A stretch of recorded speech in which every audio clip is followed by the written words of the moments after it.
I want to welcome everybody to our Subduction Zone 4D International webinar series. And before we start, just some quick logistics. Please mute your microphones and stop your video just to give us all bandwidth. And then feel free to type questions into the chat.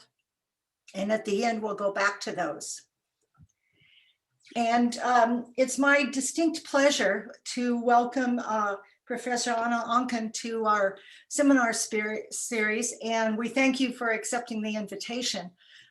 Onno is a professor at the Free University in Berlin and also head of the lithospheric dynamics section at GFZ, the German Research Center for Geosciences. He's probably familiar to many of us because he publishes like crazy.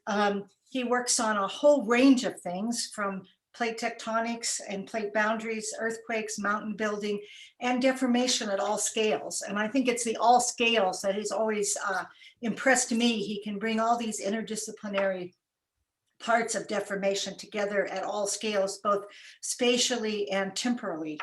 And he's also known for leading a lot of very successful international projects. And one of them in particular that I know many of us follow is the IPOC. It's the Integrated Plate Boundary Observatory in Chile. And this is a network of partners and scientists that have deployed and operate and maintain a whole series of instrumentation to study subduction. It includes broadband and strong ground motion, seismic instruments, OBS instruments, MT sensors, volcanic gas sensors and cameras on the volcanoes. It also includes creep meters, and I'm sure I've left out a whole slew of instrumentation. And this has been going on for, well, I don't have the date, but at least a decade. And they've caught a lot of earthquakes in Chile. So they really timed it right as the Chilean subduction margin has been active. So we're very pleased to have you here. And the title of your talk is Slow Slip in Subduction Zones. Do deformation fabrics and laboratory experiments explain instrumental observation? And take it away. Thanks, Susan, for the nice words. In fact, much of what you have been indicating, I will not be talking about. So there will be no IPOC stuff or none of the major geophysical initiatives that we've been running in the past. It's a bit of going back to an old hobby of mine that goes back to my postdoc period when I was looking at cataclasites and faults.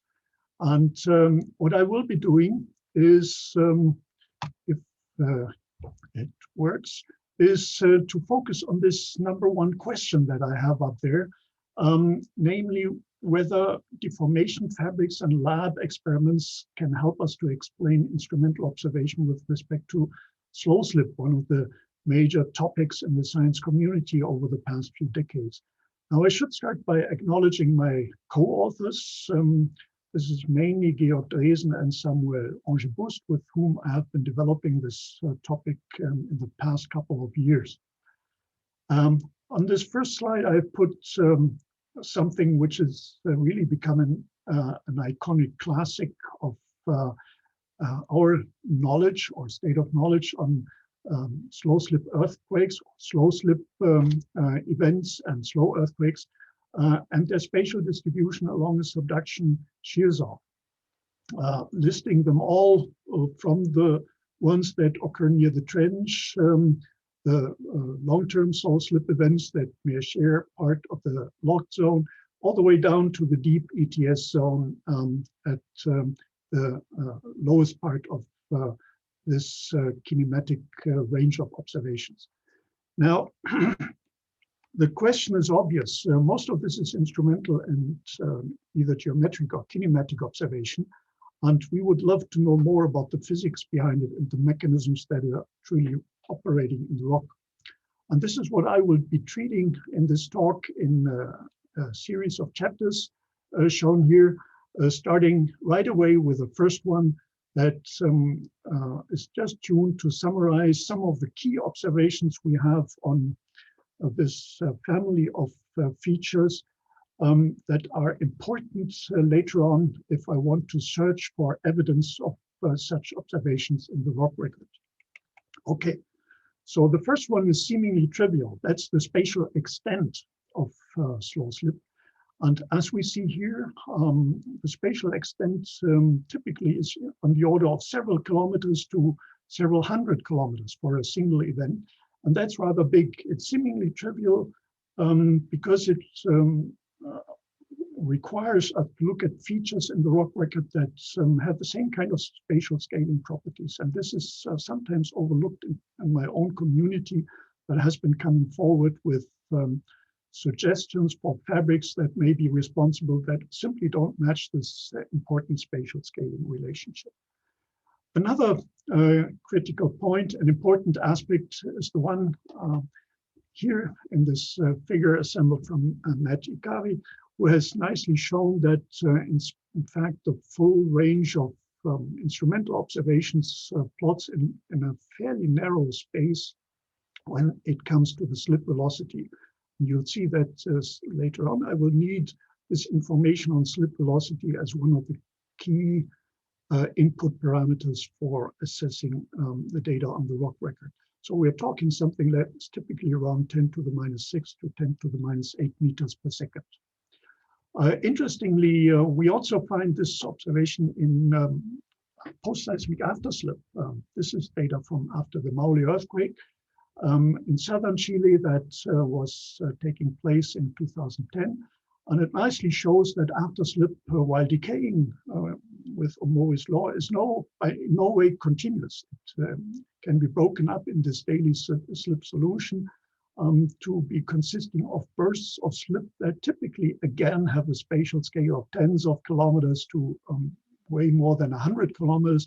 And also typically, these slip bursts tend to be surrounded by these aftershocks. They're not usually happening at exactly the same location. So it's like the plate interface knew that it had two options, either a slip with a slow slip or a break in an aftershock earthquake. And some of these slow slip patches may last for days. And this is also nicely shown in this plot here, that if you map displacement against duration, most importantly, we get the slip velocity. And that is surprisingly or interestingly in the same ballpark as the slip velocity that I was showing before. Now, apart from that, it's the physical conditions that we know of that, or this one, physical conditions, hydrogeology is very likely one of the most important. And this nice plot summarizing what we know by Saffer and Tobin suggests, in fact, that the plate interface zone is overpressured, but it's particularly overpressured in the up-dip and down-dip domain, limiting the seismogenically locked zone, where pore pressures here are inferred to be practically lithostatic. Interestingly, this suggestion here with this locked domain in between and only moderate overpressure is something we were able to see later on, also in coming back again to the Maule earthquake, from a deployment of instruments that were looking at a high resolution BPBS mapping of the plate interface zone. And what you do see here, I hope my mouse is visible, is these brown lines. That's the lines of equal kinematic locking. That is shown here as the locking ratio.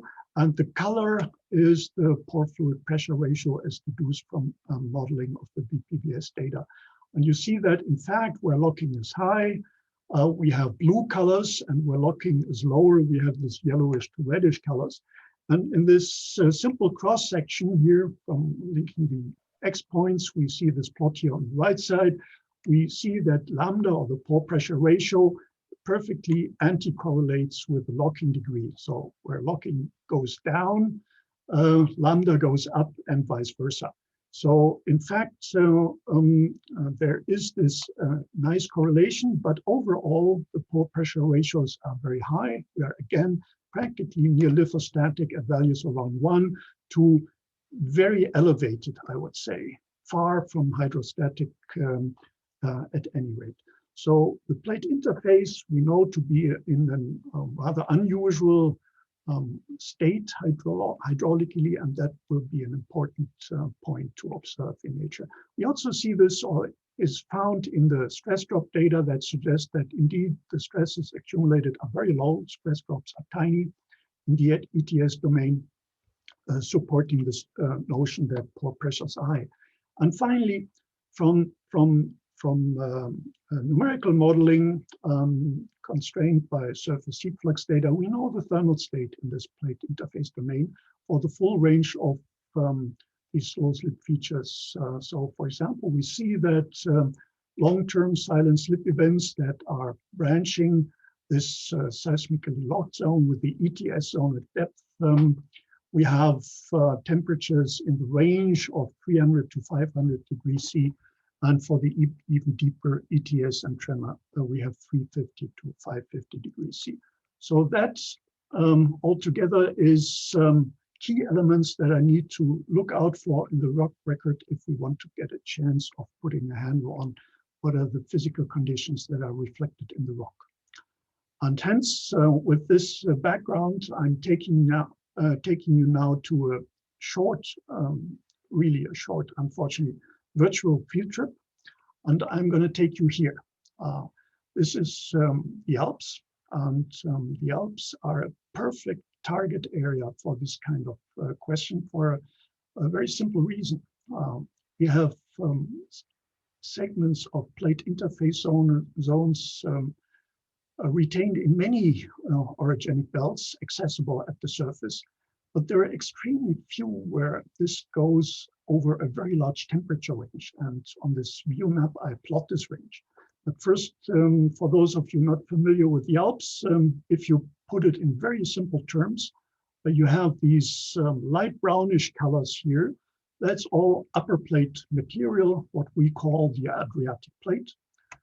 There's this yellowish material, that's the European lower plate. And in the small inset plot here on the right side, it shows the European plate is in the lower plate position. It becomes subducted with closure of the South Penninic Ocean. And then there's this intervening microcontinent in this greenish color that gets underplated beneath the upper plate everywhere. And it basically separates the upper plate, or it captures the subduction zone interface in between. So this is where we need to look for if you want to see remnants or processes that have been operating in the past along this plate interface zone. And from the temperature of the metamorphic isocrates that I include in this image, we have a complete exposure from round about 150 degrees C here in the northernmost part, all the way down to about 550 way here in the south. So that's the full range of temperatures that I've shown you just before that we need to analyze. And this is what the system looks like if you restore the deformation into the pre-collisional or pre-present deformation. So a rather shallow dipping plate interface zone, dipping below the upper plate. Okay, so also PT-wise, we need to take care of analyzing only those features in the rock record that we can assign to the subduction stage. This is critical, very obviously. And I show you here the PT plot that shows various parts of this plate interface zone aligned along the geotherm of about 8 to 10 degrees C per kilometer, which is a very standard subduction geotherm. All these points aligning there, and you see that so we capture parts of the seismogenic zone, but we also go substantially deeper. And the inset here on the right side shows, zooming into this time window, that this is also the part that perfectly overlaps with a number of global sites where deep SSEs and ETS have been observed. So we're in fact capturing the critical parts of the system. What is important here is to make sure, I was mentioning this before, to not throw into the bucket observations that pertain to later reactivation. We know this has happened. A number of authors have published and worked on this. There is late reactivation, which is typically recognizable, for example, by a change of kinematics, by overprinting fabrics, by lower PT conditions, younger isotopic ages. So we took a great effort to make sure that we date and use the PT data from the rock record that really relates to the subduction record only, until the time when it froze upon underplating of the upper plate. So how does this really look like? Here's the field image, or one of the many field images that I have. This is one of the nicest sites close to Arosa. It's a classic site that a few of you may have seen in your lifetime. If not, go there. It's worthwhile. The white line on the right side and at the top is the base of the upper plate. Anything on top of that is upper plate basement that is residing here on this somewhat complex looking zone in the middle. And here on the left side, you have this microcontinent that was underplating it. And this is the subduction melange, round about 1 kilometer thick, having all kinds of pieces floating in it. And the detailed mapping of the system provides this image out here. So this nice little tooth over there in the middle, for example, is a piece of pillow basalt from the former oceanic crust that was subducted along the subduction shear zone. We have a whole bunch of pieces and fragments, both from the oceanic crust and the oceanic mantle, that have been enveloped here in the material forming the matrix. And this is the stuff here in the center. This is mostly trench sediment and pelagic sediment, including cherts and fleesh and the like, that form the matrix for this entire material. And last but not least, we also have continental basement fragments and shelf fragments of shelf deposits from this continental basement floating in the system. This is in a way important to assess for another issue that I'm not going to cover here.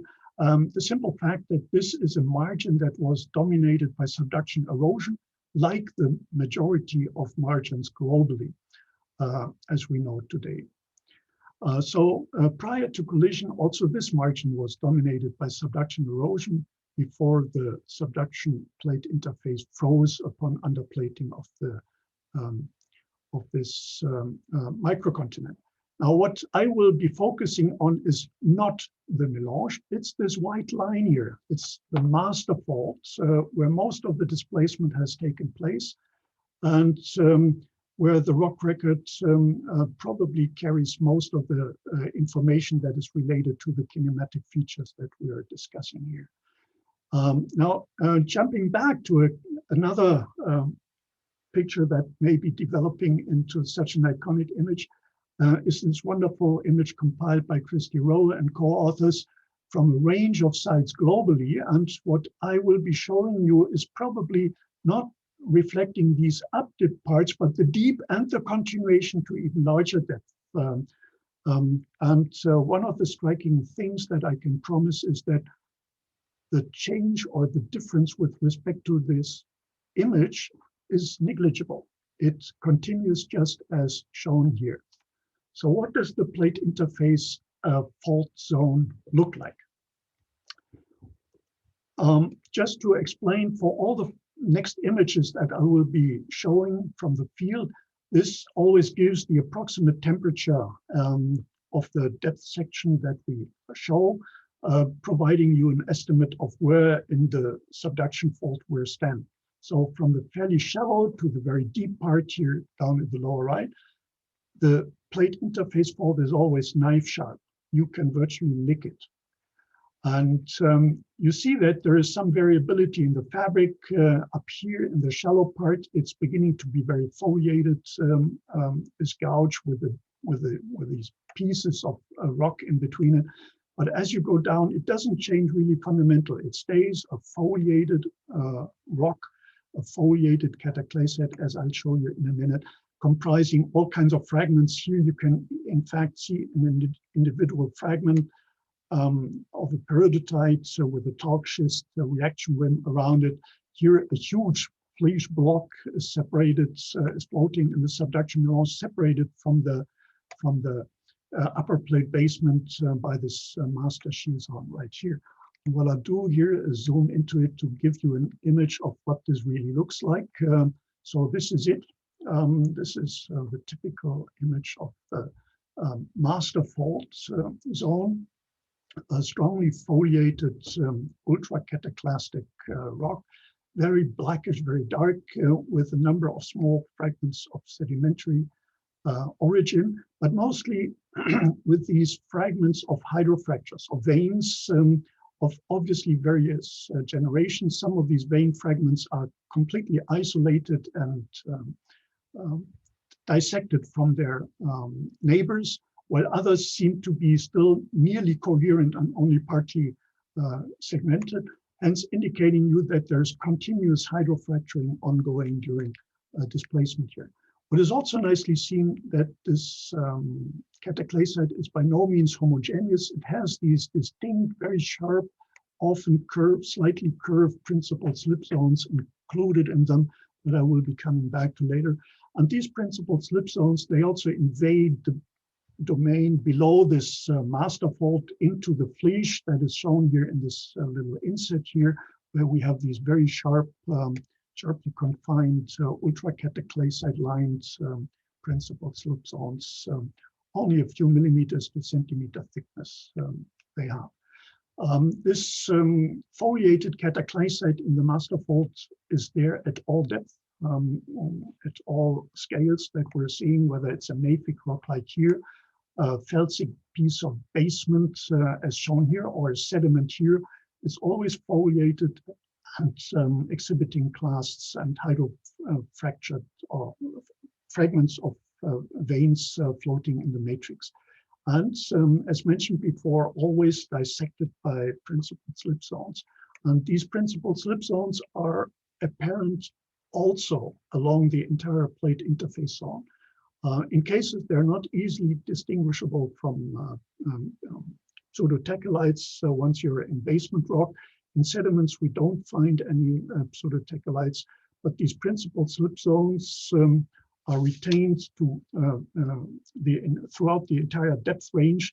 Although as we go deeper, they're usually only preserved in basement or mafic rocks, and I'll show you why in a second. So I was mentioning the pseudotechelites. We have multiple generations, and age dating reveals them to span a range of about 35 million years. So we're virtually looking at a plate interface zone that has been accumulating slip and earthquakes over a quite substantial time window. I was alluding to this fact of progressive overprint towards depth, and this is nicely seen here. Pressure solution or solution precipitation creep is in fact the #1 dominating deformation mechanism that we see in these rocks. But you can see through it. And this is nicely seen here. We still see carbonate cataclysite here surrounded or invaded by this pressure solution fabric in the phyllosilicate-rich ultra-cataclysite center. It becomes tricky sometimes in basement, but this is a foliated cataclysite with albite fragments from a piece of basement rock, or here at temperatures of about 400 degrees C. This is in a sedimentary protolith that developed into a cataclysite, and the cataclastic nature only becomes apparent at second look. You see these class of both sediment, basement, and veins that are floating around, but looking closer, you see many of these small clasts. In fact, the entire rock looks fractaled. So it is by no means a homogeneous schist. It's a completely foliated cataclysite, indicating to us that in fact solution precipitation creep becomes more important as one goes deeper and competes or operates together with brittle fracturing, forming the fabric that we're seeing. What is also observed throughout this entire depth region is hydrofracturing, as shown here. Most often it is this chaotic hydrofracturing that I'm showing here in a piece of foliated basement cataclysite from the base of the upper plate. but also everywhere within the matrix, within this piece of mafic block that I'm showing you. And it's also showing the characteristics of the hydrofracturing that we are observing in the system. We see extremely little evidence for fibrous mineral growth, for example, that is typical of slow opening of cracks. It's nearly always this kind of blocky crystal growth as seen here. You can see individual crystals quite large, and sometimes in thin section you even see that there are nicely developed crystal faces. This is clear evidence of crystal growth into open fluid-filled cavities, which is again a nice indicator of practically lithostatic pore pressure. And as shown on the plot down here below, hydrofracturing or veining continues and increases as we go deeper, crosses the entire pseudotectolite domain and goes beyond it. And it's not just the density of hydrofracturing that increases, also the size of the vein that increases with depth, in spite of the progressive fragmentation in these shear zone rocks, indicating that we indeed have formation of these veins at all depths. Now, we try to constrain the flow stresses using paleopiezometry, but the only way you can do that is in blocks, in monomineralic quartzite blocks that exist in these shear zone rocks. Now, what this obviously provides us is only an upper bound of the stresses that here are found to be about 20 to 50 megapascals. An upper bound, obviously, because these blocks are obviously strong, much stronger than the enveloping matrix. But still, what is important, this simple analysis provides us a bound for the pore pressure ratio, which again is very high and interestingly falls in the same range as that that has been constrained instrumentally or geophysically for a range of margin. So summarizing this field trip and the key observations, there is some gradients along this plate interface with the solution precipitation creep importance and so forth. But overall, with respect to the brittle fractures, there's surprisingly no gradient of any relevance. And this is highlighted by these pinkish colors. These are the foliated cataclysites that are often clast-rich. They are observable along the entire depth range, down to very high temperatures and pressures here at depth. And the same goes for the principal slip zones that are embedded in these foliated cataclysites. They are present along the entire slip zone. If at all, there is a little less in this zone beneath the seismogenically locked zone and the deeper zone where we have the ETS. Reminding us that perhaps also this fossil system has a kind of a gap, as has been noted for many circum-Pacific systems. But I would consider this speculative answer. So having said this, we will hop across this. And what can we do to link these observations to the instrumental data that I've shown you at the outset? And this is by no means trivial, as we have a number of standard micromechanisms that are operating in such rocks. And I start for completeness with dislocation creep, for which, as I've shown you, there is really very little evidence to play a relevant role here. Most of what we see is solution precipitation creep, both by grain boundary diffusion as well as by volume diffusion. And last but not least, there is massive evidence for cataclastic flow as combining grain rotation, frictional sliding, and microfracturing.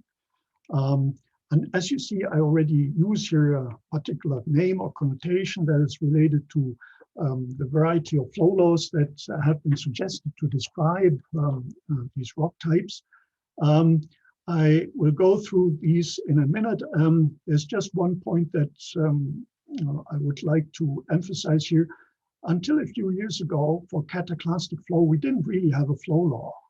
This is really the first explicit flow law by Bontu and others, that describes the dependence of cataclastic flow and the controlling mechanism, where the speed limiting mechanism, in fact, is the growth of these wing cracks that is sequentially fracturing and fragmenting the rock. So that's the speed limit.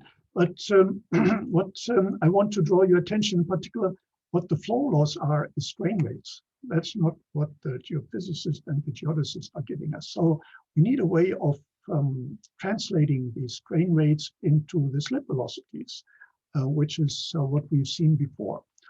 And again, summarizing the slip velocities that have been reported from all these instrumental observations. This is, again, the range.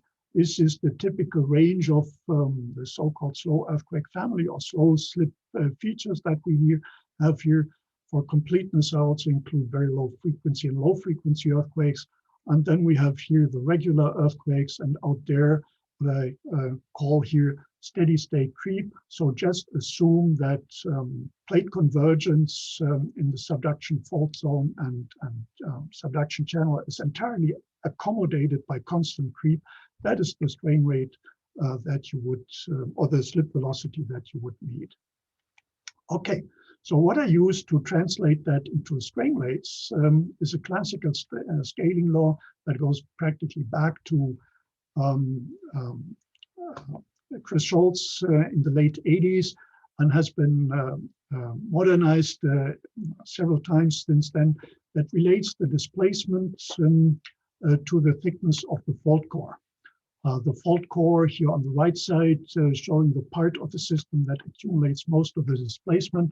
We know that the damage zone limiting it on both sides only is responsible for a small fraction of the total displacement. And for the sake of the simplicity, I assume that all the displacement is concentrated in the fault core.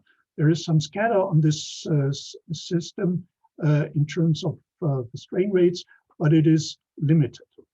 So what I do here, translating it, I calculate that for a single event. That's an important limitation in this approach that we may need to get back to in the discussion. But when I do that, for single events, an interesting aspect happens. All the earthquakes, whether low frequency or regular, collapse into one shear strain domain. All the slow slip features collapse in another very distinct shear strain rate domain. That is again distinct from this constant, very slow shear strain rate if you assume that plate convergence is accommodated by constant uninterrupted slip. So here we are now for single events again. For single events, I can assign the shear strain rate if I assume that the displacement is focused in this single event element. The justification, or one of the justifications, is likely the fact that we have these many localized or principal slip zones that are dissecting these foliated cataclasites that I see and that are constantly obviously being reworked. We are probably only seeing the last and latest preserved in the rock record. Okay, so what I'm going to do next is going back to this first image by Obara and Kato, nicely showing this down dip distribution of kinematic features, rotating this in the vertical. So we have the trench location here, and here we are at depth. Now opening up a kind of modified deformation mechanism, a map that shows the temperature gradient along this plate interface zone and the depth gradient along using the geotherm that I've shown, which is again a typical average geotherm along a subduction plate interface that you can find in the study by Syracuse and co-authors. And here at the top, I show the strain rates, the shear strain rates, I should say. I convert actual strain rates to shear strain rates to make things comparable. And the shear strain rates is what we are going for. Again, here on the right side, if plate convergence is accommodated by constant creep, This is the shear strain rate that we require. Now, I start out with a fairly low pore pressure ratio displaced towards the lower end of pore pressure ratios that has been reported. And what I show here as the maximum shear strain rate that could be achieved based on using Byerlee's law and an average density for the rocks building a 4-arc system. So the maximum shear strain rate being that strain rate just below the failure limit of the rock that is achievable with the individual micromechanisms that I've been showing. So just for starters, earthquakes are plotting somewhere here. So this is where we would expect the rock fabrics that are related to melting, gel formation, pulverization, and so forth, and pseudotecholites, obviously. So if we start out with dislocation creep, that, as I said, does not play a role of any relevance here. This is where the maximum strain rates would be lying for dislocation creep of quartz-rich rock. Obviously, for feldspar or olivine-rich rocks, it would be even much lower.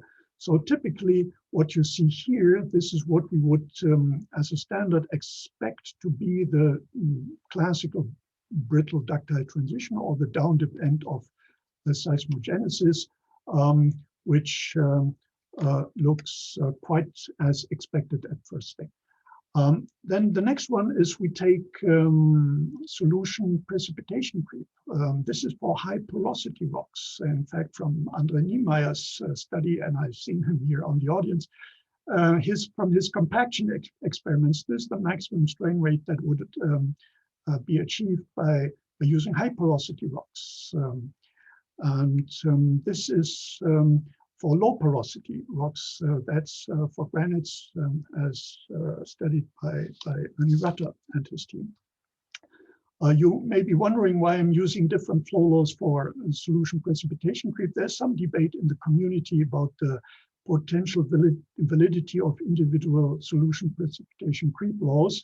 And I don't want to enter this discussion. Just for simplicity, I take two, one for very low porosity and one for very high porosity rock, that in a way act as indicating the range of uncertainty that we may be seeing here in this particular case. And I do so also for different grain sizes, 1 micron being more the kind of grain size that we see in the principal slip zones with these ultra-cataclasites. 100 microns is more in the foliated cataclasites that are way less comminuted. And last but not least, this is where we have the brittle creep flow law. Okay, this case here is calculated for a pore pressure ratio of 0.7, and obviously we need to do this also for practically lithostatic pore pressure ratio. And if I do this, this is what happens. The thermally activated mechanisms such as solution precipitation creep and dislocation creep are completely moved out of the map, and what remains is brittle creep. But again, this is a point where I need to add a note of caution. The experiments that have been done so far obviously will not do experiments at near lithostatic pore pressure, but the flow laws and the experiments as performed suggest that brittle creep has a very low, if at all, dependence on pore pressure ratio, while the other mechanisms do have a strong dependence on pore pressure ratio. And why this is important is shown next. I just project all the shear strain rates of the individual slow slip features that have been reported, and they perfectly plot on this map. Now remember, I was mentioning that this is single event, and for single events, I assume that the fault has not been maturing and widening as more strain is accumulated. So you can interpret this of being something like an upper bound. Likely, the real world is at lower shear strain rates. For how much, again, that's something for the discussion. But the message that I am trying to get across is not changed by any relevance. What I also show here is that for the brittle creep curve, I have one at 100% failure strength and one at 75% failure strength. Because one to it, I find that there is some mild dependence of the degree of stress loading of the materials to the potential creep rate, but below about 70 to 70%, 75%, the creep strain rate becomes negligible because crack growth is practically suppressed. So this crack growth or this mechanism is really only efficient close to the failure strength of the rock. Okay, so now even if we allow solution precipitation creep to be active under lower pore pressures, there's no way we can get the mechanism fast and efficient enough to explain the features that we're seeing here. So this makes it rather likely that these slow slip features are indeed related to cataclastic flow by the mechanism that Bonte and others call stress corrosion creep. Now, let's take this a step further. What I showed you before was the maximum strain rates possible, which occurs once the system has been loaded to the shear strength limit. But if you consider that the system is undergoing a full seismic cycle from near zero differential stresses right after a major event has unloaded the plate interface, all the way to the final rupture, what you get here is this kind of flying carpet that in a way summarizes the potential kinematic stages that the rock has, given the three types of mechanism that we are discussing here. So I also add again the shear strain rate required for accommodating constant plate convergence. And what you see here is that for a pore pressure range of about 0.8, solution precipitation creep would be able to accommodate substantial parts of plate convergence. Only near the updip domain would we have a locked domain that would appear geodetically as kinematically locked. And as we move on to the later stage of the loading cycle, we will see that brittle creep starts to emerge as a mechanism that becomes really the dominant mechanism, overpowering all the other ones. Now, this is obviously biased by looking at pore pressure ratios more, again, towards the lower end. If we take this to the higher end, this is what happens. Our flying carpets shift. And you see that most of the interface at near lithostatic pore pressure will be appearing locked for most of the seismic cycle, or for most of the loading history. The loading history expressed here at what I call the normalized stress, just taking the stress and normalizing it by the strength of the rock. Note here, however, strength of rock is not a constant. The strength of the rock will evolve during the seismic cycle in a way that we know very little about. So it's a virtual parameter here, just to illustrate what is the kinematic consequences if you assume these. But very likely, right after an earthquake, the strength of a rock will be very little. We've shown ourselves for the Maule earthquake again that it may be recovering some strength fairly rapidly, but how it evolves over a seismic cycle is virtually an unknown. Okay, so we have these carpets, these flying carpets defining the kinematics, and just for the end, this is our current textbook wisdom for continental crust. This is a very important graph that has been driving our thinking for a long time and still is. And it is wonderfully explaining most of the features that we're seeing kinematically or mechanically in the continental lithosphere. And what we do now is just adapt it for subduction zones. And taking the observations that I've taken you through, you don't see a brittle ductile boundary anymore. It's from the fabric record that we get, there is no such thing that we can really point fingers on. There is maybe a little less, as I was mentioning before, a little less principal slip zones retained in this domain, they re-emerge at greater depth. And we currently see growing evidence that they go and continue even deeper. But overall, the kinematic observations are rather continuous in this very low geothermal kind of regime, and associating this to the various modes of energy release, one can see that this nicely matches the full spectrum of kinematics observed instrumentally. And this is less data, more conceptual based, again, using the study by Safra and Tobin. So summing all of this up, the fabric analysis, the field study and the fabric analysis and the experiments suggest that, in fact, a single micron mechanism may be able to drive the complete spectrum of silent slip features that we have been seeing in the past.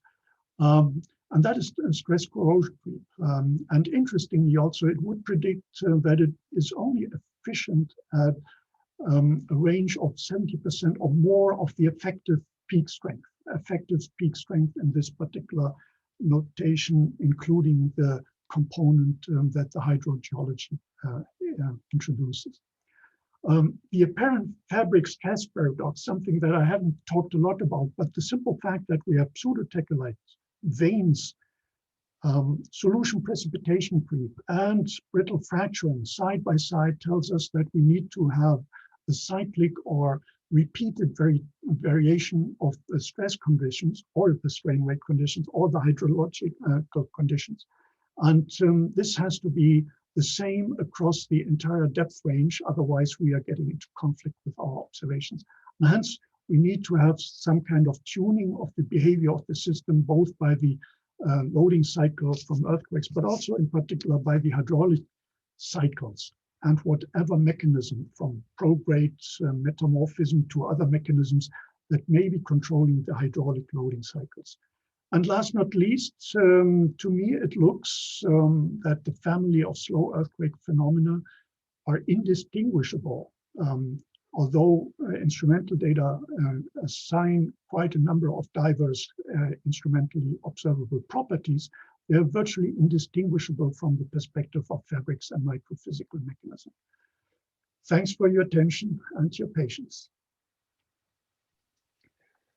Thank you so much, Onno. That was fantastic. I'm sure we would be hearing a very loud round of applause in person. I probably speak for all the participants when I say that you gave us lots to think about and also made us all want to book our travel to the Alps in the Arosa zone as soon as COVID lets us do it for a future field trip. As I posted, use the chat to post questions. I will sort of moderate them here and read them out. So I'll start with the first one that Andre Niemeyer asked. Brittle creep rate is strongly dependent on fluid composition. For example, ionic strength or pH. So which type of fluid did you use in your calculations?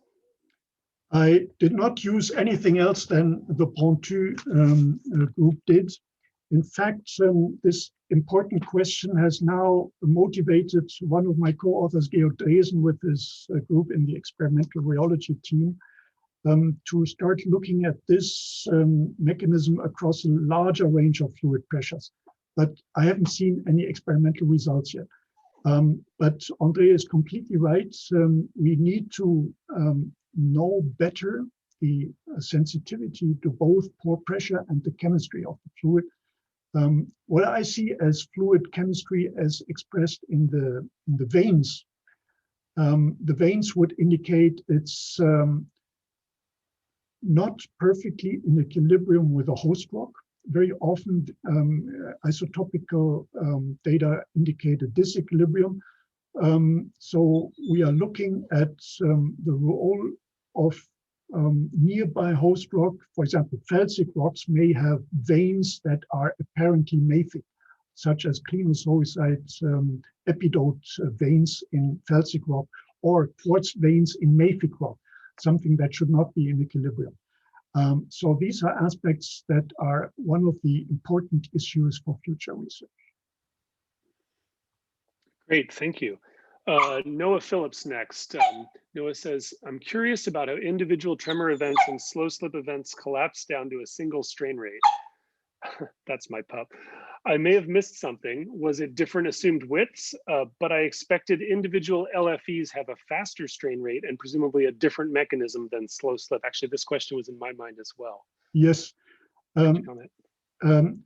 The LFEs, if you take the displacements that have been published for LFEs, the range of displacement in the publications that I've been able to see, they always come up plotting on the very similar plot in this duration, in this fault core width and displacement scaling plot.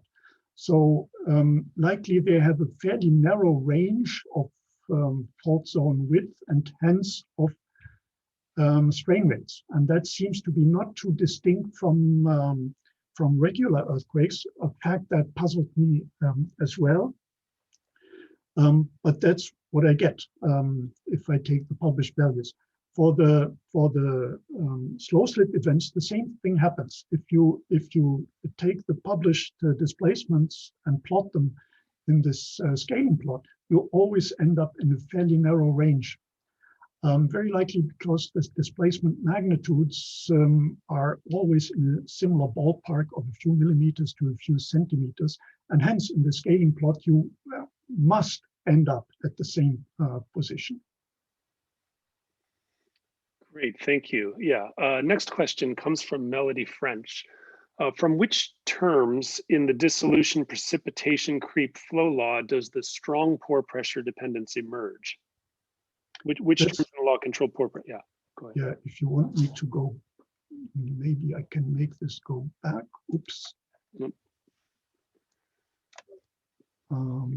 This is the flow law. You ended the share. I ended the share? Yeah. Okay, I need to restart it.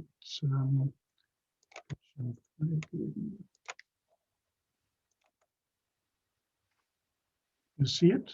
Yes, yes, now we see it. Okay, now you are seeing it, but I am not. So, okay. So, if you now we've got your other screen, I think. Oh, so I changed my screen. Yeah, so we see your email, not the PowerPoint. So let me share the right screen. So this should be it. Do you see it? Yes. Okay. So it's the sigma 1 term. If you take the sigma 1 term, in both cases, the sigma 1 obviously is a function of the effective stress. And if effective stress is very low, sigma 1 needs to become low as well. Okay, great. Let's see. I'll jump to Roland's question here. Speaks for all of us in saying we're looking forward to reading this paper. Is there a systematic change in the contribution of the steady pressure solution creep to the slip budget in the megathrust as a function of depth?